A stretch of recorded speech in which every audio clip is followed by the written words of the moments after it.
नमस्कार दोस्तों, आर के स्टडी 94 यूट्यूब चैनल पर आप सभी का एक बार फिर से स्वागत है। दोस्तों, हिंदी व्याकरण में समास पढ़ रहे थे और पिछला जो वीडियो था उसमें हमने तत्पुरुष समास को कंप्लीट पढ़ लिया था। सभी को गुड इवनिंग। आज हम अध्ययन करने वाले हैं द्विगु समास। कौन सा समास भाई? द्विगु समास। क्योंकि द्विगु समास के जितने भी पद होते हैं वो संख्यावाची पद होते हैं और उनमें से कुछ पद द्वंद्व समास में भी शामिल कर ले जाते हैं। इसका मतलब द्वंद्व समास पढ़ने से पहले यदि हम द्विगु समास को पढ़ लेते हैं तो द्वंद्व समास समझना हमारे लिए एकदम आसान हो जाएगा। तो आज हम पढ़ते हैं द्विगु समास। द्विगु समास की परिभाषा है कि जब किसी सामासिक पद में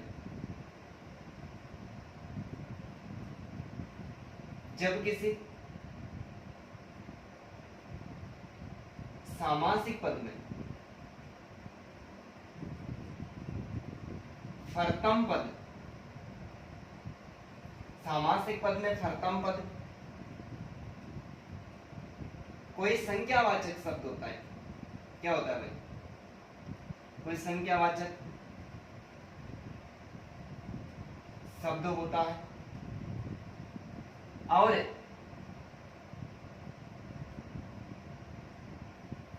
संपूर्ण पद किसी समूह है, संपूर्ण पद किसी समूह है या समाहार का बोध करवाता है। किसी समूह या समाहार का बोध करवाता है तो वहां पर द्विगु समास माना जाता है। बोध करवाता है तो क्या माना जाता है भाई? द्विगु समास माना जाता है। द्विगु समास की पहचान क्या है? द्विगु समास का जो पहला पद है, कौन सा पद? पहला पद है। ये पहला पद कोई संख्यावाची शब्द होता है। देखो ध्यान से सुनना, क्या होता है? संख्यावाची शब्द होता है और सारा पद यानी दोनों पद मिलकर किसका अनुभव करवाते हैं? किसी समूह है या फिर समाहार का बोध करवाते हैं तो वहां पर कौन सा समास? तो वहां पर द्विगु समास माना जाता है भाई। कौन सा? द्विगु समास। द्विगु समास में जो समूह है, समाहार होगा, वो कौन से अंकों का होगा? तो एक से लेकर, कहां से? एक से लेकर 10 तक की, एक से लेकर 10 तक की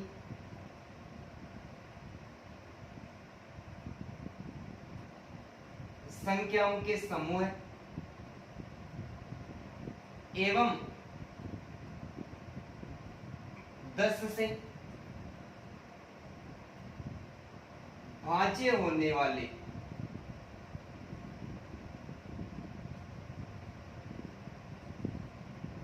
संख्याओं के समूह में द्विगु समास माना जाता है भाई। कौन सा समास? द्विगु समास। बात समझ में आ रही है क्या? जब किसी सामासिक पद का फर्तम पद संख्यावाची शब्द होता है और संपूर्ण पद किसी समूह या समाहार का बोध करवाता है तो वहां पर द्विगु समास माना जाता है। और इसकी पहचान क्या है कि एक से लेकर कितनी? एक से लेकर 10 तक, एक से लेकर 10 तक की संख्याओं के समूह और ऐसी संख्या जो 10 के भाज्य होते हैं जिसमें 10 का पूरा पूरा भाग जाता है उनमें ही द्विगु समास माना जाता है। यदि इस नियम को छोड़ दे तो बाकी अन्य कोई संख्यावाची पद हमें प्राप्त होंगे, उन सब में द्वंद्व समास माना जाता है। ध्यान रखना इस बात का। एक से लेकर 10 तक की संख्याओं के समूह एवं 10 से भाज्य होने वाली संख्याओं के समूह में द्विगु समास माना जाता है। यदि इनको छोड़ दें तो अन्य सारे पदों में द्वंद्व समास माना जाता है। जैसे उदाहरण की बात करें, मैं उदाहरण लिख रहा हूं, आपको समास विग्रह करना है। एकांकी, दोपहर, दोपहर, दोराहा और दुब्बे। 4 शब्द लिखिए, चारों शब्द संख्यावाची बताइए, देखे जल्दी से। एकांकी, दोपहर, दोराहा और दुब्बे क्या होगा समास विग्रह। पहला पद है संख्यावाची है और संख्या भी यहाँ पर एक है और एक से लेकर दो है, दो का हमने उल्लेख किया, आगे वाले का उल्लेख फिर भी करेंगे। एकांकी, एकांकी का समास विग्रह होगा एक अंक का, एक अंक का समूह है या क्या हो जाएगा समाहार। एक अंक का समूह या समाहार हो जाएगा तो द्विगु समास। दोपहर, कितने पैर, दो पैरों का, दो पैरों का समूह है या क्या हो जाएगा समाहार हो जाएगा। दुराहा, दो राहों का, राह यानी रास्ता, दो राहों का समूह है या समाहार क्या हो जाएगा दुरा। दुब्बे, दो वेदों का, किनका, दो वेदों का समूह है या समाहार क्या हो जाएगा दुब्बे हो जाएगा। तो चार शब्द और चारों शब्दों में पहला पद है वो संख्यावाची शब्द है और जो दूसरा पद है वो क्या करवा रहा है, वो किसी समूह का बोध करवा। एकांकी यानी एक अंक का समूह या समाहार, ठीक है। दोपहर, दो पैरों का समूह है या समाहार। दोरा, दो राहों का समूह है समाहार। और दुब्बे में क्या हो गया दो वेदों का समूह है या समाहार है। तो जब किसी सामासिक पद का पहला पद संख्यावाची शब्द होता है और संपूर्ण पद किसी समूह है या समाहार का बोध करवाता है तो द्विगु समास माना जाता है। एक से लेकर 10 तक की संख्याओं के समूह एवं 10 से भाज्य होने वाली संख्याओं के समूह में द्विगु समास माना जाता है। और यदि इनको छोड़ दें तो सारे संख्यावाची पदों में कौन सा समास द्वंद्व समास माना जाता है। तो एक बार आप इनका स्क्रीनशॉट ले लें।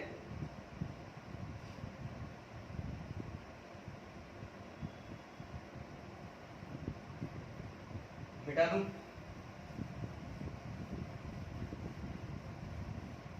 हम आपके सामने कुछ और उदाहरण पेश कर रहा हूं, आपको उनमें समास विग्रह बताना है,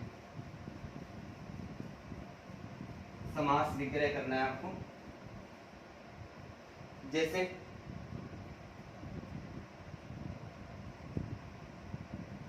तिराहा, त्रिभुज, तिरंगा,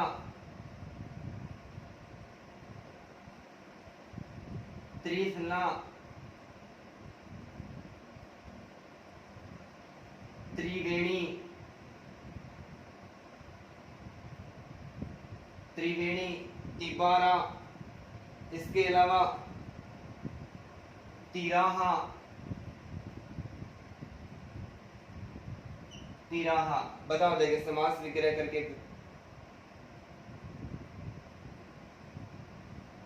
त्रिकाल, ये कुछ हमारे सामने शब्द है जो तीन की संख्याओं पर है। पहला पद इनमें संख्यावाची है, संपूर्ण पद समूह का बोध करवा रहे। कमेंट करो देखिए जल्दी जल्दी, एक एक का। तिराहा, त्रिभुज, तिरंगा, त्रिफला, त्रिवेणी, तिबारा, तिराहा और त्रिकाल। जल्दी जल्दी कमेंट करो, बताओ देखें किसका क्या समास विग्रह होगा।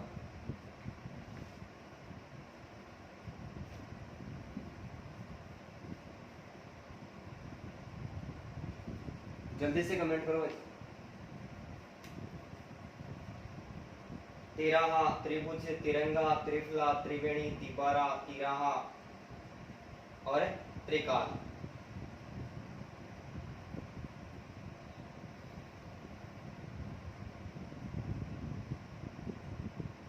ठीक है, अब देखो तिराहा। तिराहा में संख्यावाची शब्द कौन सा है, तीन है। आगे क्या है, रा है, तो क्या हो जाएगा तीन राहों का समूह है या फिर क्या हो जाएगा समाहार हो जाएगा। त्रिभुज, तीन भुजाओं का समूह है या समाहार। तिरंगा, तीन रंगों का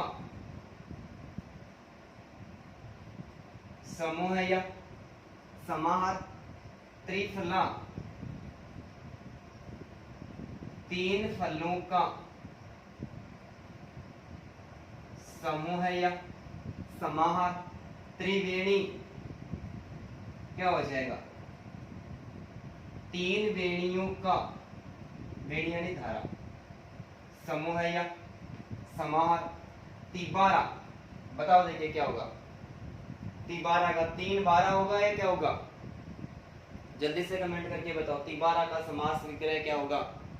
तिबारा में 3 तो है ही है, लेकिन तिबारा में 3 क्या होते हैं, 3 द्वार होते हैं, तो क्या हो जाएगा, 3 द्वारों का समूह है या समाहार। तिराहा, सॉरी 2 बार आ गया है ना, हो गया तिराहा। त्रिकाल, 3 कालों का समूह है या समाहार। भूतकाल, वर्तमान काल और भविष्य काल, 3 कालों का समूह है, समाहार क्या हो जाएगा, त्रिकाल हो जाएगा। तो इन सारे पदों में भी प्रथम पद संख्यावाची शब्द है, और संपूर्ण पद किसका बोध करवा रहा है, संपूर्ण पद किसी समूह का बोध करवा रहा है। तो इन सभी में भी कौन सा समास, इन सब में भी द्विगु समास माना गया है। तो आप एक बार इसका स्क्रीनशॉट लें।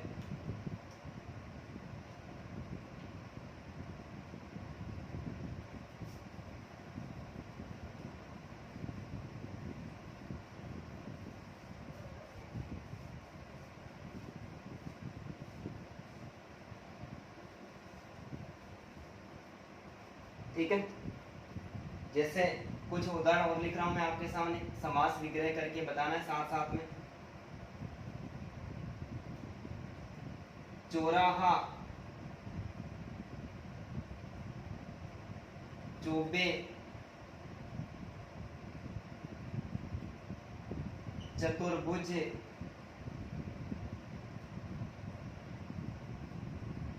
और चौमासा, चौकड़ी, चवन्नी, चौकड़ी और चवन्नी। बताए देखिए इन पदों का समास विग्रह करे, देखिए क्या समास विग्रह होगा।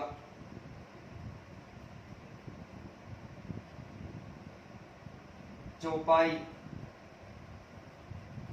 समास विग्रह करें देखिए जल्दी से। चौराहा, चौबे, चतुर्भुज, चौमासा,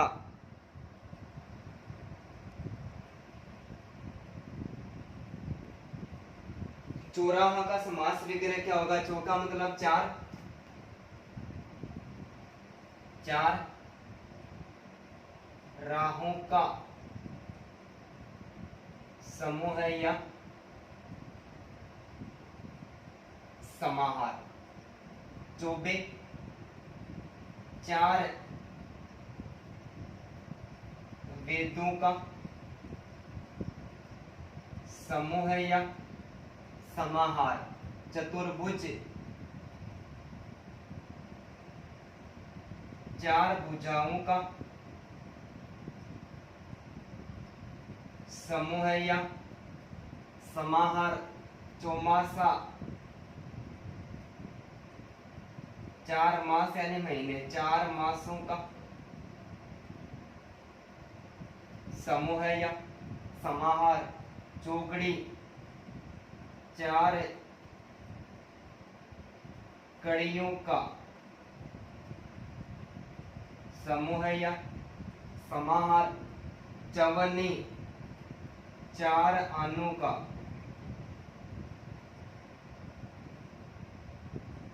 समूह है या समाहार। और चौपाई, 4 पदों का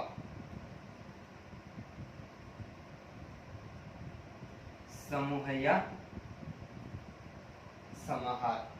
ठीक है, चवन्नी में कितने आने होते हैं भाई, चवन्नी में 4 आने होते हैं, और 16 आनों का 1 रुपया होता है।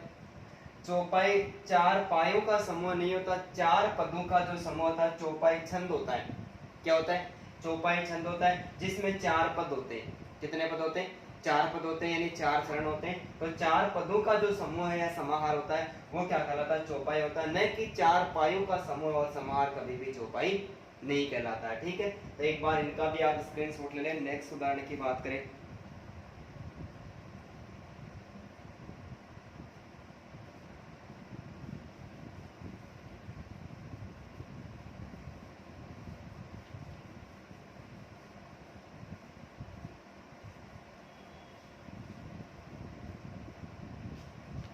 ठीक है,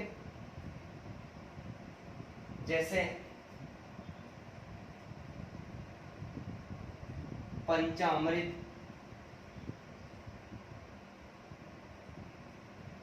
पंचवटी,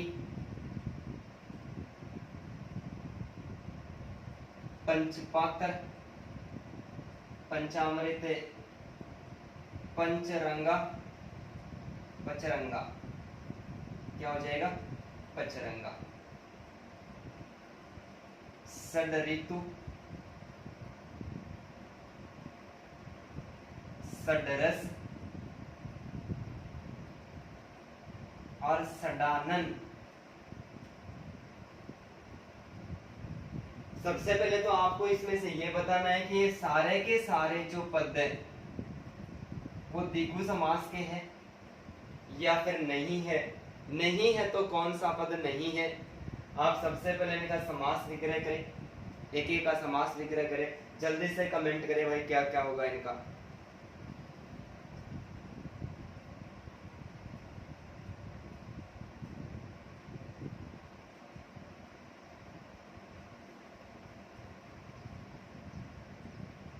कमेंट करें, देखिए जल्दी जल्दी।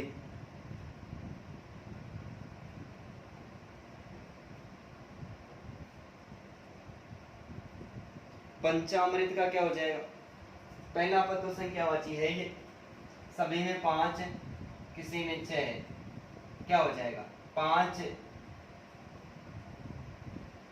अमृतों का समूह है या समाहार।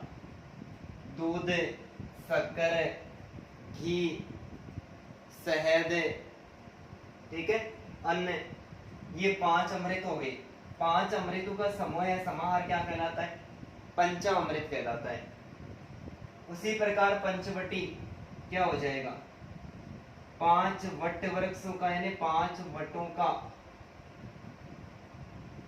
समूह है या समाहार क्या हो जाएगा भाई, पंचवटी हो जाएगा। पंचपात्र, पांच पात्रों का समूह है या समाहार क्या हो जाएगा, पंचपात्र हो जाएगा। पचरंगा, कितने रंग भाई, पांच, पांच रंगों का समूह है या समाहार क्या हो जाएगा, पचरंगा हो जाएगा। षड यानी छह, छह ऋतुओं का समूह है या समाहार क्या हो जाएगा, षड ऋतु। तो फिर छह रसों का, छह रसों का समूह है या समाहार क्या हो जाएगा। लेकिन एक षडानन है और एक चतुरानन है, इन दोनों पदों में दो दो समास प्रयुक्त होते हैं। जैसे षड यानी छह, छह है, आनंद जिसके वह, चतुर चार है, आनंद जिसके वह, छह आनंद कार्तिकी हो गया और चतुरानन यानी ब्रह्मा हो गया। तो यहां पर देखो इस आधार पर जो समास विग्रह करते हैं तो षडानन और चतुरानन में जो पहला समास है वो बहुरी समास है। कौन सा समास है? प्रथम जो वरीयता देते हैं वो किसको देते हैं भाई? बहुवरी समास को देते हैं। लेकिन षडानन और चतुरानन, ठीक है, पंचानन, 5 है आनंद जिसके वह भगवान शिव, पंचानन 5 है आनन जिसके वह दशानन 10 है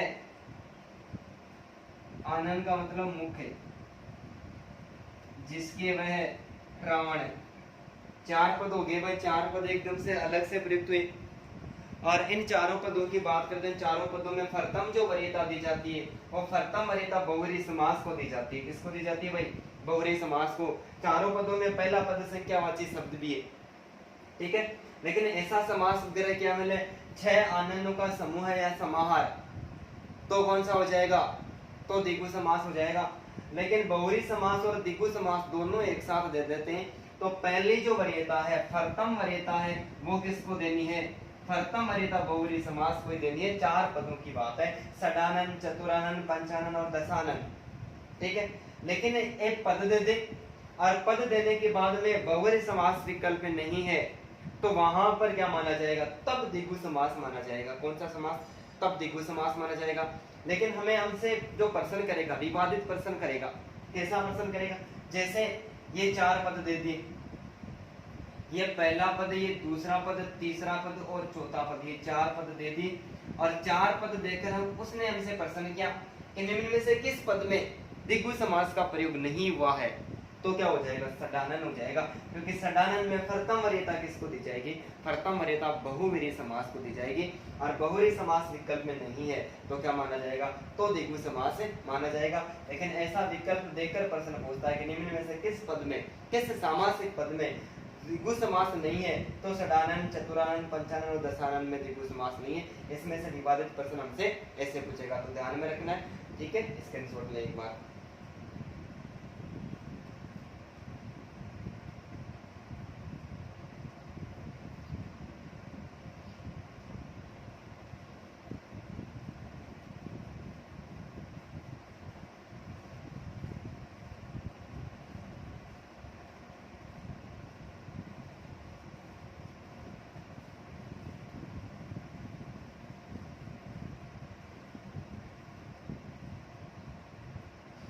अब देखो आगे कुछ उदाहरण लिख रहा हूं। समास विग्रह करना है।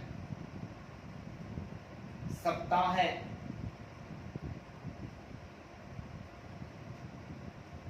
सतरंगा,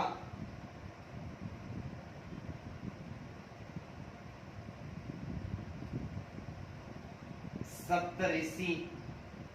सप्ताह है, सतरंगा, सप्तऋषि, शताब्दी,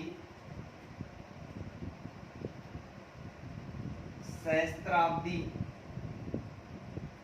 ठीक है, अष्टाध्यायी,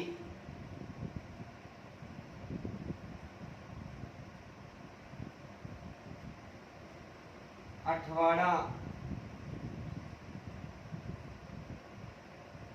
अष्टभुजा और अठन्नी। करो देखे समास विग्रह। सप्तपदी, सतसई, सप्तपदी,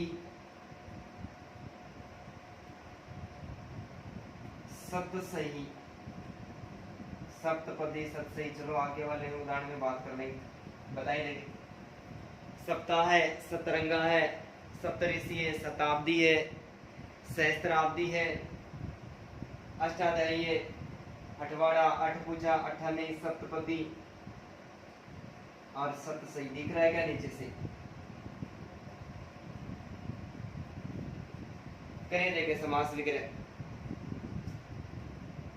सप्ताह का समास विग्रह क्या होगा? कमेंट करो भाई जल्दी जल्दी। समास तो एकदम से नॉर्मल बात है, साइकोलॉजी वाले पर्सन तो क्यों टप पड़ जाते हैं। हाँ भाई, सप्ताह का समास विग्रह क्या होगा? शब्द का मतलब 7 हो गया, 7 दिनों का समूह है, या समाहार क्या हो जाएगा भाई? सप्ताह। सतरंगा कितने रंग? इंद्रधनुष में 7 रंग होते हैं, 7 रंगों का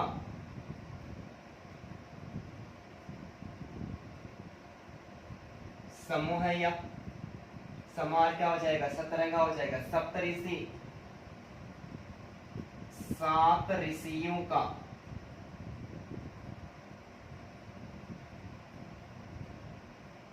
समूह है, या समाहार? 7 ऋषियों का समूह या समाहार क्या हो जाएगा? सप्तऋषि। शताब्दी सत्य यानी 100, अब्दों का, अब्दी यानी वर्ष,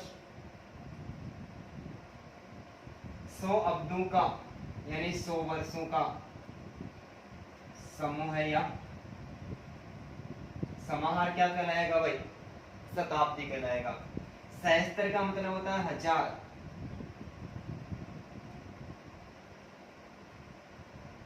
हजार हो गया। सहस्त्र अब्दु यानी वर्ष हो गया।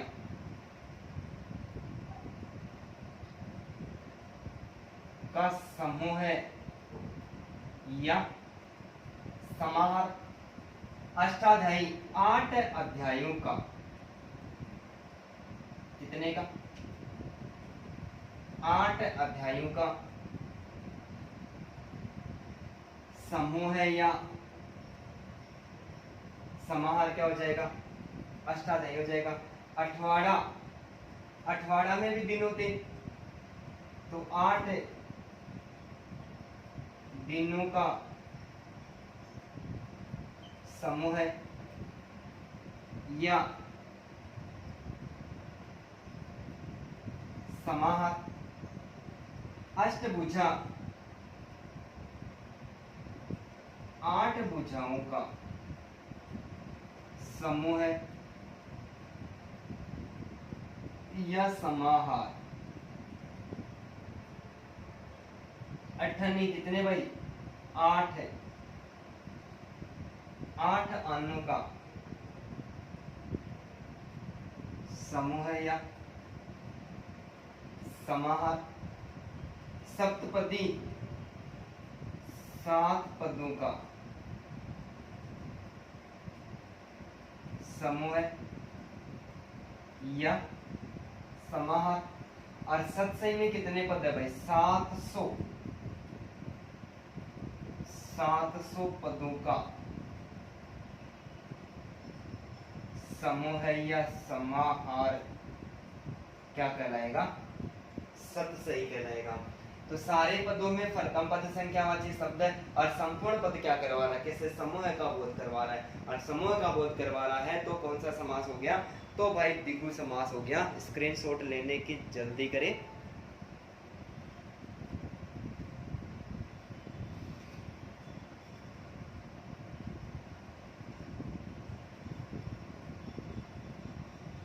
बता दूं? ठीक है। और मैं कुछ पद लिख रहा हूं,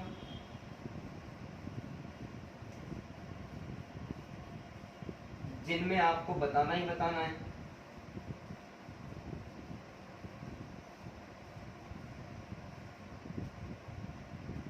जैसे शतक, दशाब्दी, नवरात्र, नवरत्न, 20,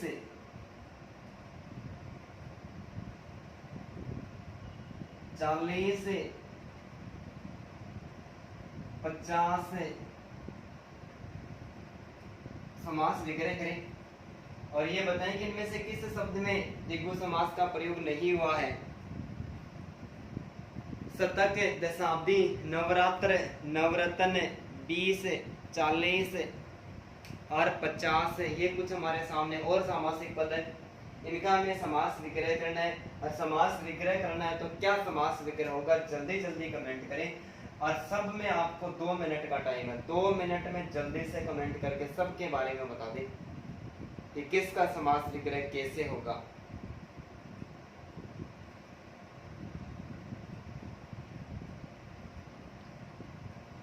बताइए, आपके जवाब का मैं रिप्लाई का इंतजार कर रहा हूं, आपके जवाब का। 20, 40, 50 का भी समास विग्रह करना है और ये भी बताना है कि 20, 40 और 50 शब्द में द्विगु समास है या नहीं है। करो, देखिए जल्दी जल्दी कमेंट करके बताते रहो।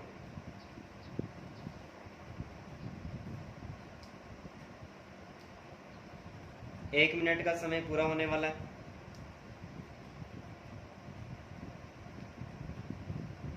शतक, दशाब्दी, नवरात्र, 20, 40, 50 इन शब्दों का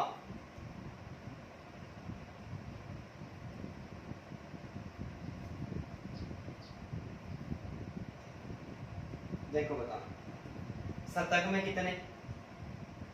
100। 100 का समूह है या समाहार? अब 100 का तो हो गया, लेकिन 100 है क्या चीज? तो 100 कुछ भी हो सकते हैं। तो ये हो जाएगा 100 अंकों का। कितने अंकों का? 100 अंकों का समूह है या समाहार, या फिर सीधा हो जाएगा 100 का समूह है या समाहार। दशाब्दी में कितने? 10। अब्दों का मतलब वर्ष, क्या हो जाएगा? 10 अब्दों का समूह है या समाहार, क्या हो जाएगा? दशाब्दी। नवरात्र, 9 रात्रियों का समूह है या समाहार। नवरत्न, 9 रत्नों का समूह है या समाहार। 20 क्या है इसका? अरे 20 10 से भाज्य है क्या? 20 में 10 का पूरा पूरा भाग जाता है क्या? जाता है। 40 में 10 का पूरा पूरा भाग जाता है क्या? जाता है। 50 में 10 का पूरा पूरा भाग जाता है क्या? अरे जाता है। 10 से भाज्य होने वाली संख्याओं में द्विगु समास है। तो 20 क्या है? 20 अंक है। 40 क्या है? 40 भी अंक है। तो क्या हो जाएगा? 20 अंकों का समूह है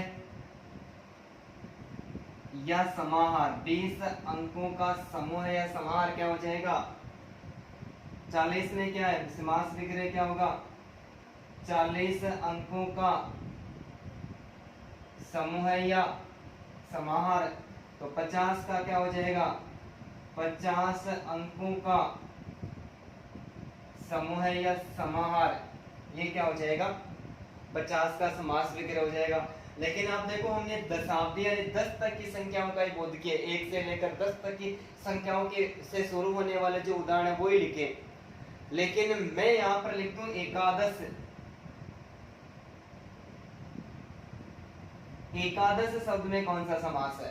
पहला पद भी संख्यावाची और दूसरा पद भी संख्यावाची है। बताएं, देखें एकादश में कौन सा समास होगा भाई? अरे कितने हैं? यहाँ पर 1 लिखा हुआ है, बीच में क्या आ जाएगा? और आ जाएगा। आगे क्या है? 1 और 10 कितने होंगे? 1 और 10 कितने होंगे भाई? 11 होंगे। 1 और 10 है। और कौन से समास की पहचान है? ये द्वंद्व समास की पहचान है। कौन से समास की पहचान है? द्वंद्व समास की पहचान है। बस मैं आपको यही बताना चाह रहा था कि द्विगु समास के अंतर्गत 1 से लेकर 10 तक की संख्याएं याद रखनी है। 1 से लेकर 10 तक की संख्याओं के समूह है और 10 से भाज्य होने वाले जिस संख्या में 10 का पूरा पूरा भाग जाता है उसी में द्विगु समास है। और उनको छोड़ दे, बाकी 11, 12, 13, 14, 15 जो भी है, 80 के बाद में 81, 82, 85, ठीक है, सारी संख्याओं में द्वंद्व समास होता है। इसलिए मैंने द्विगु समास आपको पहले पढ़ाया। और जब हम द्वंद्व समास पढ़ेंगे उस समय उनके जितने भी उदाहरण हम मिलेंगे उन सब की चर्चा करेंगे। ठीक है, अभी हमारा जो द्विगु समास वो पूरा नहीं हुआ। एक बार आप इसका स्क्रीनशॉट लें। एक और नियम इसमें काम करता है, खतरनाक वाला। और आजकल उसी नियम के उदाहरण पूछे जा रहे हैं परीक्षा में। तो एक बार आप इसका स्क्रीनशॉट ले लें।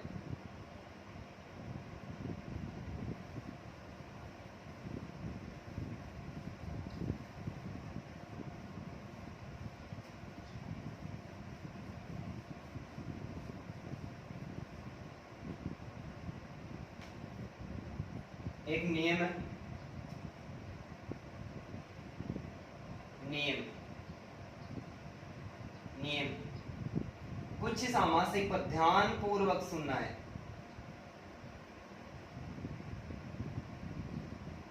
कुछ सामासिक पद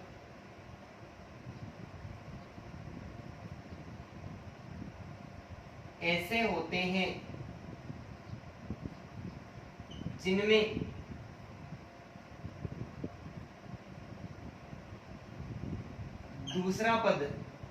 दूसरा पद संख्यावाची शब्द होता है।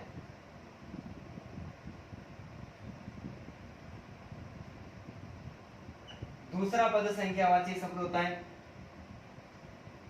परंतु वह किसी समूह या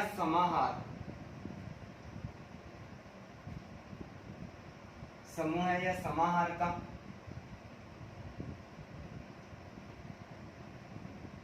बोध करवाता है, तो वहां द्विगु समास माना जाता है। तो वहां द्विगु समास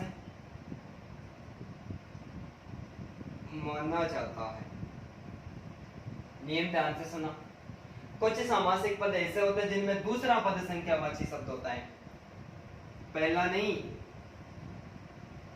दूसरा पद भी संख्यावाची शब्द होता है, परंतु वह किसी समूह या समाहार का बोध करवाता है। तो वहां पर कौन सा समास? तो वहां पर भी द्विगु समास माना जाता है। दूसरा पद संख्यावाची शब्द होता है और वो किसी समूह या समाहार का बोध करवाता है, तो वहां पर क्या माना जाता है? द्विगु समास। मैं कुछ उदाहरण लिख रहा हूं, समास विग्रह करना है।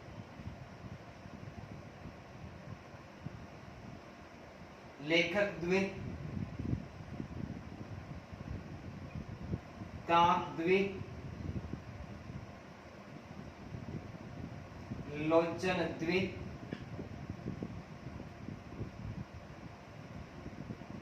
मुनि त्रिय और फकवाड़ा एक अलग से शब्द मिलता है। देखो पहला पद है या फिर दूसरा पद है।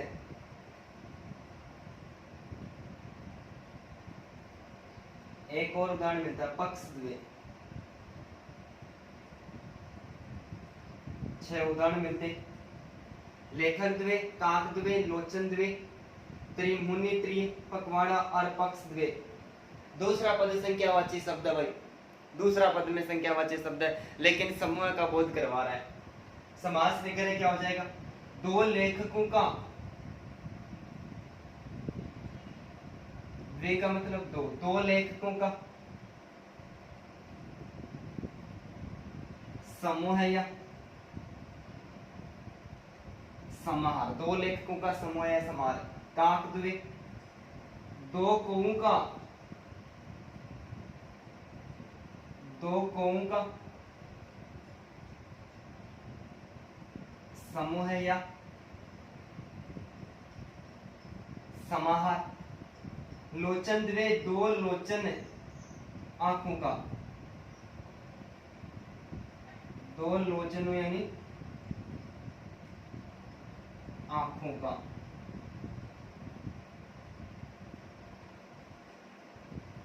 समूह या समाहार। मुनि त्रिय, तीन मुनियों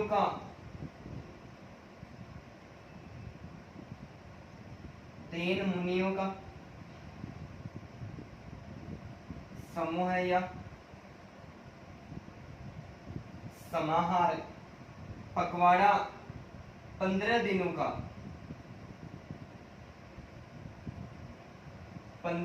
का समूह या समाहार क्या हो जाएगा भाई, पखवाड़ा हो जाएगा। पक्ष वे, दो पक्षों का, एक महीने में दो पक्ष होते हैं, कृष्ण पक्ष और शुक्ल पक्ष, तो दो पक्षों का समूह है या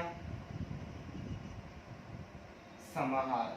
ठीक है, तो इन सारे पदों में दूसरा पद संख्यावाची शब्द है, लेकिन दूसरा पद संख्यावाची शब्द होने के बाद में भी ये किसी समूह है या फिर समाहार का बोध करवा रहा है। किसका करवा रहा है, समूह है या समाहार का बोध करवा रहा है। तो इनमें भी क्या माना जाता है, इन सभी में भी, इन सारे पदों में भी द्विगु समास माना जाता है। और आजकल ऐसे ही पद देकर एग्जाम से, जैसे एलडीसी की एग्जाम लगी थी उसमें ऐसे प्रश्न पूछे भी जा चुके हैं। ठीक है, तो इस बात को ध्यान रखना है कि कुछ सामासिक पद ऐसे होते हैं जिनका दूसरा पद संख्यावाची शब्द होता है, परंतु दूसरा पद संख्यावाची शब्द होकर किसी समूह या समाहार का बोध करवाता है। तो कौन सा समास हो गया, तो भाई द्विगु समास है हो गया। तो इसी के साथ हमारा द्विगु समास भी पूरा हो गया। दोस्तों यदि वीडियो अच्छा लगता है तो आप लाइक करें, कमेंट करें, वीडियो को अपने दोस्तों के साथ में शेयर करें और हमारे चैनल को सब्सक्राइब करें, बेल आइकन बटन को जरूर दबाएं। सभी को धन्यवाद।